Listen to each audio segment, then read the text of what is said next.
तो गाइस कैसे हैं आप सब लोग। इनविंसिबल स्वॉर्ड मास्टर के एपिसोड 01 के साथ हाजिर हो। तो इस सीरीज की भी 2 एपिसोड्स दूंगा और आपने दूसरी सीरीज तक इसे चेक करके बताना है कि ये वाली ठीक है या फिर कोल्ड ब्लड दूसरी सीरीज ज्यादा बेहतर है। एपिसोड की शुरुआत में जहां पर हमारे हीरो के फादर को दिखाते हैं कि उसका नाम संग डाई वुंग होता है। तो संग डाई वुंग के बारे में बताया जाता है कि बचपन में से ही वो काफी ज्यादा स्ट्रॉन्ग लड़का था, यानी कि जब वो 10 साल की उम्र का था तभी उसकी बॉडी बिल्ड जो थी वो काफी ज्यादा अच्छी थी और वो यहाँ पर अच्छे खासे बच्चों को भी सबक सिखा सकता था। अपनी स्ट्रेंथ की वजह से वो काफी ज्यादा फेमस था और जहां पर उसने अपने गांव के सभी लड़कों को बहुत ही अच्छी तरह से हरा दिया था और सभी लोग उससे डरते भी थे। लेकिन एक दिन अचानक क्या होता है कि वो यहाँ पर गांव से बाहर जाता है। जब वो गांव से बाहर जाता है तो वो एक दिन अचानक आकर ग्राउंड के ऊपर गिर जाता है, वो बेहोश हो जाता है। पता नहीं उसे क्या होता है, उसे एक अजीब सी बीमारी हो जाती है जिसकी वजह से उसका मेमोरी लॉस हो जाता है, उसे कुछ भी याद नहीं रहता। और कुछ गांव वाले उसे वहां पर गिरा पड़ा देखते हैं, उसे उठाकर वहां पर से ले आते हैं। लेकिन उसकी ज्यादा अच्छी किस्मत ये होती है कि उसके गांव का जो मेयर होता है वो एक बहुत ही अच्छा इंसान होता है। वो गांव का मेयर जो होता है उसे अपने घर में रख लेता है और उसे अपने घर में रखने के बाद वहां पर उसे अच्छा खासा पालता पोसता बड़ा करता है। तो घर के सारे काम वही करता होता है, जहां तक कि लकड़ी काटना भी यहाँ पर डाई वुंग ही करता है। तो डाई वुंग वहां पर लकड़ी काट रहा था। मेयर उसे कहता है कि डाई वुंग प्लीज यहाँ पर ज्यादा काम मत किया करो, मैं तुम्हें कितनी बार कह चुका हूँ कि यहाँ पर ओवरडूइंग ना किया करो। तुम इसी तरह करते रहे फिर तो माउंटेन के ऊपर सारे के सारे पेड़ ही कट जाएंगे, तुम सारे के सारे पेड़ों को काट कर उनकी लकड़ी बना दोगे। हालांकि डाई वुंग को अपनी मेमोरीज भूल चुकी थी, उसे अपनी पास्ट लाइफ का कुछ भी याद नहीं था, लेकिन मेयर के साथ उसकी लाइफ बहुत ही अच्छे से गुजर रही थी। उसके पास अपनी एक फैमिली थी।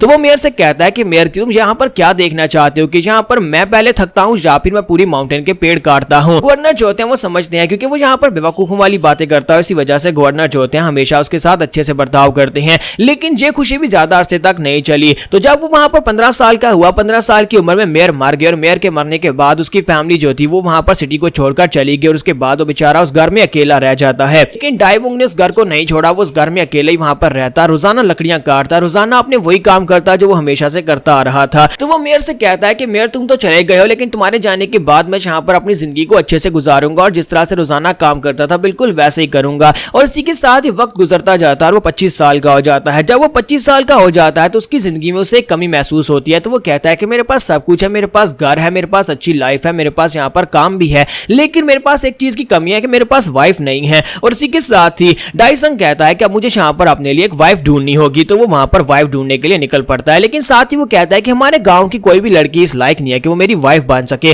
क्योंकि वो सारी की सारी बिल्कुल बेकार और गंदी दिखती हैं। इसी के साथ ही वो कहता है कि तो चलो फिर ठीक है, अब यहाँ पर मैं अपनी वाइफ ढूंढने के लिए दूसरे गांव में चलता हूँ। तो वो अपना सामान पैक कर लेता है और कहता है कि चलो दूसरे गांव में चलते हैं और वहां पर से जाकर अपने लिए कोई बीवी ढूंढ कर लाते हैं, क्योंकि वहां पर दूसरे गांव में कोई ऐसी बीवी मिल जाएगी जो मेरे लायक हो। और इसी के साथ ही हमारा डाई वुंग जो होता है वहां पर सामान पैक करके निकल पड़ता है। लेकिन जैसे वो गांव से बाहर निकलता है उसे एक लड़की दिखाई देती है, एक बहुत ही खूबसूरत यंग लड़की वहां पर उसके गांव की तरफ आती है। और उसे देखने के बाद हमारे डाई संग को बिल्कुल अपनी याद आती है, क्योंकि आज से कुछ साल पहले उसकी हालत भी ऐसी थी, वो भी यहाँ पर बाहर से इसी तरह इस गांव में आया था। वो लड़की जख्मी हालत में जब वहां पर आती है तो वहां पर आने के बाद गांव के लोग जो होते हैं वो उससे दूर रहते हैं, क्योंकि उसके पास एक तलवार भी होती है और सभी लोग उसे एक स्वर्ड्स वुमेन समझ रहे होते हैं। और ऊपर से वो घायल होती है, इसी वजह से कोई उसके लफड़े में नहीं पड़ना चाहता, कोई उसकी मदद करने को तैयार नहीं होता। पूरे गांव में यहाँ पर आगे की तरफ चलती जाती है। लेकिन इसी के साथ हमारा डाई वुंग वहां पर से निकलता और बीच गली के वहां पर उस लड़की से कहता है मुझसे शादी कर लो, मेरी वाइफ बन जाओ। जैसे वो उससे ये बात करता है तो वो लड़की भी इस बात से बहुत ज्यादा हैरान हो जाती है और कहती है कि ये क्या हो रहा है, यहाँ पर ये कोई बेवकूफ है क्या। लेकिन उसके बाद वहां पर हाउस ऑफ विडोज की औरतें जो है उस लड़की को अपने घर ले जाती हैं। वो लड़कियां जो होती हैं उसे अपने घर रहने की जगह देती हैं।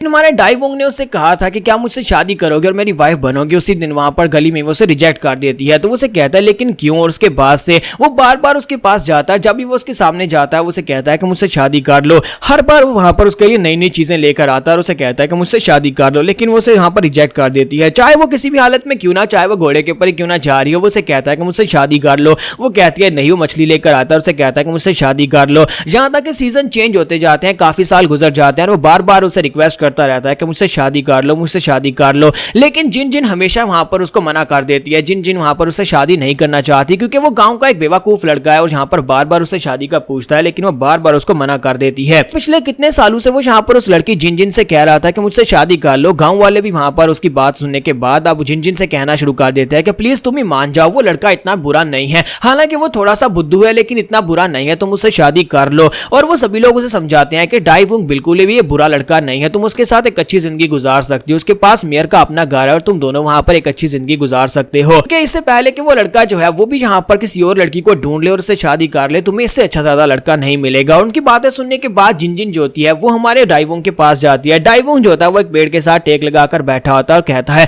क्या मैं वाकई में यहाँ पर इस गांव का सबसे बड़ा इडियट और सबसे ज्यादा बड़ा कचरा हूँ। अब मैं यहाँ पर बाकी की सारी जिंदगी सिर्फ लकड़ी काटता रहूंगा, लेकिन लकड़ी काटूंगा इसके पास किसके लिए, मेरे पास तो यहाँ पर वाइफ भी नहीं है, मेरे पास फैमिली नहीं है। और इसी के साथ ही वहां पर पीछे से जिनजिन निकलती है और उसे कहती है अगर तुम यहाँ पर एक और बार मुझसे पूछोगे, मुझसे शादी करोगी तो तुम्हारा ये 120 बार हो जाएगा। और हमारे गांव में कहावत है कि अगर हम लोग मुझसे कोई लड़का यहाँ पर 120 बार कहता है कि मुझसे शादी करोगी तो हमें उससे शादी करनी पड़ती है। अब यहाँ पर मुझसे पूछोगे या नहीं। तो इसी के साथ ही जिनजिन उसके सामने खड़ी होती है और इसी के साथ ही हमारा डाइवुंग वहां पर उसकी बात सुनने के बाद बहुत ज्यादा हैरान होता है। तो जिनजिन उसे कहते हैं क्या तुम इसी तरह मुझे घूरते रहोगे या फिर 120वीं बार मुझसे पूछोगे। और इसी के साथ ही वो चिल्लाकर उसे कहता है प्लीज मुझसे शादी कर लो। जैसे वो उससे ये कहता है तो वो कहती है हाँ क्यों नहीं, चलो फिर शादी कर लेते हैं। और इसी तरह वो दोनों जो होते हैं वहां पर शादी कर लेते हैं। पूरे गांव वाले वहां पर उनकी शादी को अटेंड करते हैं और उसके बाद वो दोनों जो होते हैं शादी करने के बाद एक डाइवुंग ने लकड़ियां काट काट कर जितने पैसे इकट्ठे किए थे उन सभी पैसों से वो एक बिल्डिंग बनाता है, जिस बिल्डिंग के अंदर वो एक होटल खोल लेता है। और इसी के साथ ही टाइम गुजरता जाता है और उनके घर पहला बच्चा पैदा होता है। और वो अपने पहले बच्चे का नाम वहां पर संग वू मुन रखते हैं और वो दोनों उस बच्चे को देखकर बहुत ज्यादा खुश होते हैं। दोनों पेरेंट्स जो होते हैं क्योंकि उनकी जिंदगी में पहला बच्चा उनका पैदा होता है, इसी वजह से वो दोनों अपने बच्चे को लेकर बहुत ज्यादा खुश होते हैं। लेकिन उनकी जिंदगी में ये खुशी जो होती है वो ज्यादा देर तक नहीं टिक पाती क्योंकि उसकी वाइफ जो होती है बीमार हो जाती है। जब उसका अगला बच्चा होने वाला होता है उससे पहले वो यहाँ पर बहुत ही बुरी तरह से बीमार हो जाती है। फिर उसके यहाँ वहां पर दूसरा बच्चा होता है। दूसरे बच्चे का नाम वो लोग संग वू कैंग रखते हैं। दूसरे बच्चे को जन्म देने के बाद उसकी बीवी की हालत और भी ज्यादा खराब हो जाती है क्योंकि उसकी बॉडी बहुत ज्यादा कमजोर होती जाती है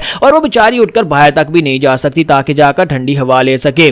तो डाइवुंग के पास जितना पैसा था वो सारे का सारा पैसा वो अपनी वाइफ के इलाज के ऊपर लगा देता है, जिसकी वजह से उनकी हालत जो होती है वो काफी खराब होती जाती है। तो वो उसके लिए वहां पर पिल्स लेकर आता है। तो उसकी वाइफ उसे कहती है प्लीज मुझे माफ करना, मेरी वजह से तुम्हें अपने सारे पैसे मेरे पर खर्चने पड़े। तो डाइवुंग उसे कहता है कि यहाँ पर अगर मैं अपना पैसा तुम्हारे ऊपर नहीं खर्चूंगा, अपनी बीवी के ऊपर नहीं खर्चूंगा तो किसके ऊपर खर्चूंगा। बस जल्दी से यहाँ पर ठीक हो जाओ, तुम्हें अपनी हेल्थ के ऊपर ध्यान देना चाहिए, हमें अपने बच्चों को जल्दी से पाल पोस कर बड़ा भी तो करना है। इसी के साथ ही वक्त गुजरता जाता है और उसकी वाइफ जो होती है अभी तक जिंदा होती है, हालांकि वो काफी ज्यादा वीक स्टेट में होती है, लेकिन उनके बच्चे जो होते हैं काफी ज्यादा बड़े हो चुके होते हैं। उनका पहला बेटा संग वू मुन जो कि यहाँ पर बिल्कुल सेम टू सेम अपनी माँ की तरह था, वो अपनी माँ की तरह ही बहुत ज्यादा खूबसूरत भी था और साथ ही उसकी तरह बहुत ज्यादा समझदार और तेज भी था। वू मुन को दिखाता है कि वो काफी शरारती बच्चा होता है और वो दरख्त के ऊपर चढ़ा होता है। तो उसके डैड उसे कहता है कि ये बहुत ज्यादा डेंजरस है, चल जल्दी से नीचे उतरा। तो वो मुन उसे कहता है कि डैडी जी आपके लिए डेंजरस है क्योंकि आप बहुत ज्यादा मोटे हो, अगर आप यहाँ पर चढ़ोगे तो आप नीचे गिर जाओगे, लेकिन मेरे लिए बिल्कुल भी डेंजरस नहीं है। तो वू मुन जो था वो एक ऐसा बच्चा था जो यहाँ पर कोई भी बात करने से हिचकिचाता नहीं था। वो अपनी माँ की तरह काफी ज्यादा तेज और समझदार था, इसी वजह से वो यहाँ पर चाहे अपने बाप से बात क्यों ना कर रहा वो डायरेक्ट बात करता था। तो डाइसंग अपनी वाइफ के पास आता है और उसे कहता है कि तुम्हारा जो बड़ा बेटा जो है ना ये बिल्कुल तुम्हारे जैसा खूबसूरत है लेकिन बिल्कुल भी तुम्हारे जैसा नहीं है, यानी इसकी पर्सनैलिटी तुम्हारे जैसी नहीं है, देखो तुम कितनी ज्यादा जेंटल हो। तो वो कहते हैं कि बीमार होने से पहले मैं भी ऐसी नहीं हूँ, क्या तुम्हें याद नहीं है कितने साल तक तुम मेरे पीछे पीछे घूमते रहे थे। लगता है कि वो लड़का भी यहाँ पर बड़ा होगा तो अपनी रिस्पॉन्सिबिलिटी को समझेगा और यहाँ पर समझदार हो जाएगा। और जब ये बच्चे 10 साल के होते हैं तब वू मुन जो होता है वो भी अपनी माँ की तरह बीमार हो जाता है। अचानक से उसे भी एक मिस्टीरियस बीमारी आ लेती है जिसकी वजह से वो कमजोर होना शुरू हो जाता है।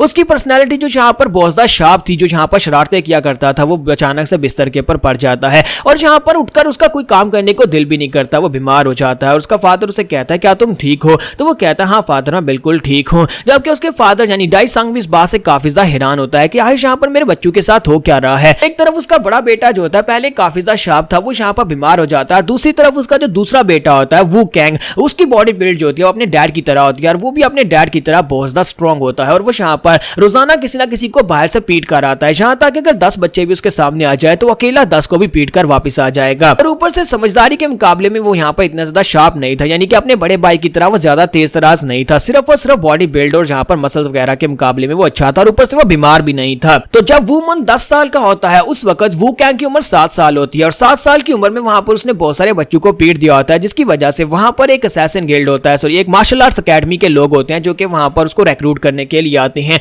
उन्हें पता चलता है कि यहाँ पर एक बच्चा है जो कि काफी ज्यादा एक्सेप्शनल है और वो लोग यहाँ पर उसे मार्शल आर्ट सिखा सकते हैं जिससे वो काफी ज्यादा बेहतर बन सकता है। लेकिन बचपन से ये दोनों बच्चे यहाँ पर मार्शल आर्ट्स एकेडमी को ज्वाइन करने का सपना देख रहे थे, लेकिन अफसोस सोच के वो लोग यहाँ पर सिर्फ और सिर्फ एक ही बच्चे को लेकर जा सकते हैं, यानी वू कैंग को ही अपने साथ लेकर जा सकते हैं। और बेचारे वू मून का क्या होगा ये हम लोग नेक्स्ट एपिसोड में देखेंगे। एपिसोड की एक्सप्लेनेशन अच्छी लगी हो तो कमेंट करके जरूर बताइएगा। वीडियो अच्छी लगी हो तो फिर लाइक करना मत भूलना। Thank you.